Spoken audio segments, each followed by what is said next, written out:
പെരുന്നാൾ അവധി നാളെ ഇല്ല, മറ്റന്നാളെ ആണ് ഇപ്പോൾ പ്രഖ്യാപിച്ചിരിക്കുന്നത്. അപ്പോൾ അതിനെതിരെ മുസ്ലിം ലീഗും ചില അധ്യാപക സംഘടനകളുമൊക്കെ, ചില മുസ്ലിം സംഘടനകളൊക്കെ രംഗത്ത് വന്നിട്ടുണ്ട്. അപ്പോൾ നാളെ നേരത്തെയുള്ള കലണ്ടർ പ്രകാരം നാളെയാണ് അവധി.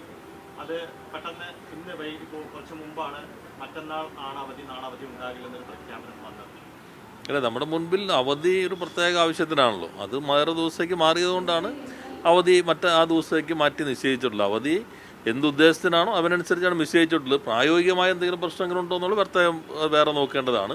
ഗവൺമെൻറ്റിൻ്റെ മുൻപിൽ സാധാരണ ഇത്തരം സന്ദർഭങ്ങളിൽ എടുക്കേണ്ട സമീപനമാണ്. ഇവിടെ മുസ്ലിം ലീഗ് ഇപ്പോൾ ഓരോന്നിനും വിവാദമാക്കാനാണല്ലോ ശ്രമിച്ചുകൊണ്ടിരിക്കുന്നത്. ഇപ്പോൾ യഥാർത്ഥത്തിൽ അവർ വ്യക്തമാക്കേണ്ട ചില കാര്യങ്ങളുണ്ട്. ഇപ്പോൾ നിലമ്പൂർ തെരഞ്ഞെടുപ്പ് നടക്കുമ്പോൾ മലപ്പുറം പരാമർശം എന്ന് പറഞ്ഞിട്ടാണല്ലോ രംഗത്ത് ഇറങ്ങിയിരിക്കുന്നത്. പുതിയതൊന്നും ഇല്ലാത്തത് കൊണ്ടായിരിക്കാം.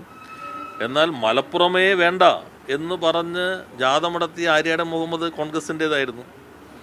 ഇന്ന് ആം ആദ്മി പാർട്ടി കോൺഗ്രസും BJPയും തമ്മിലൊരു ബന്ധമുണ്ട്, ഒരു അന്തർധാരയുണ്ട് എന്ന് പരസ്യമായി തന്നെ പറഞ്ഞല്ലോ. ആ അന്തർധാര മലപ്പുറത്തിൻ്റെ പേര് അന്തയുണ്ടായിരുന്നു.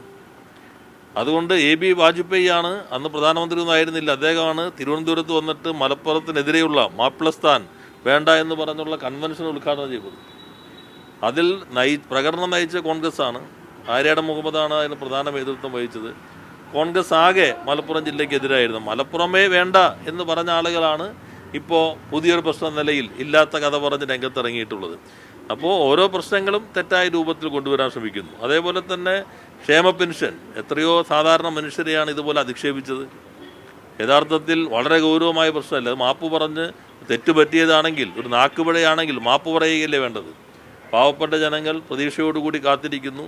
ഈ ഗവൺമെൻറ് നേരത്തെ സഭയിൽ തന്നെ മുഖ്യമന്ത്രി വ്യക്തമാക്കി കുടിശ്ശികകളില്ലാതെ കൊടുക്കണമെന്ന് വ്യക്തമാക്കിയതാണ്. അതിനനുസരിച്ച് ഇപ്പോൾ ഈ 2 മാസം കൂടുമ്പോൾ പെൻഷൻ മരുകിക്കൊണ്ടിരിക്കുന്നു. ആ പെൻഷൻ കിട്ടുന്ന ആളുകളുടെ മുഖത്തുള്ള ആഹ്ലാദവും ചിരിയും കാണുന്നില്ലേ? അപ്പോൾ അതുപോലും കൈക്കൂലി കൊടുത്തിരിക്കുന്ന മട്ടിൽ അവരെ അധിക്ഷേപിക്കുന്ന ഒരു സമീപനത്തിലേക്ക് കോൺഗ്രസ് എത്തിയിരിക്കുന്നു. അപ്പോൾ ഏതെങ്കിലും തരത്തിലുള്ള പ്രശ്നങ്ങൾ ഉണ്ടാക്കാനുള്ള ബോധപൂർവമായ ശ്രമങ്ങളാണ് ഇത്തരം പരാമർശങ്ങൾക്ക് പുറകിലുള്ളത്. ഗവൺമെൻറ് എല്ലാ വശങ്ങളും നോക്കിയാണ് ഓരോ തീരുമാനങ്ങളും എടുക്കുന്നത്.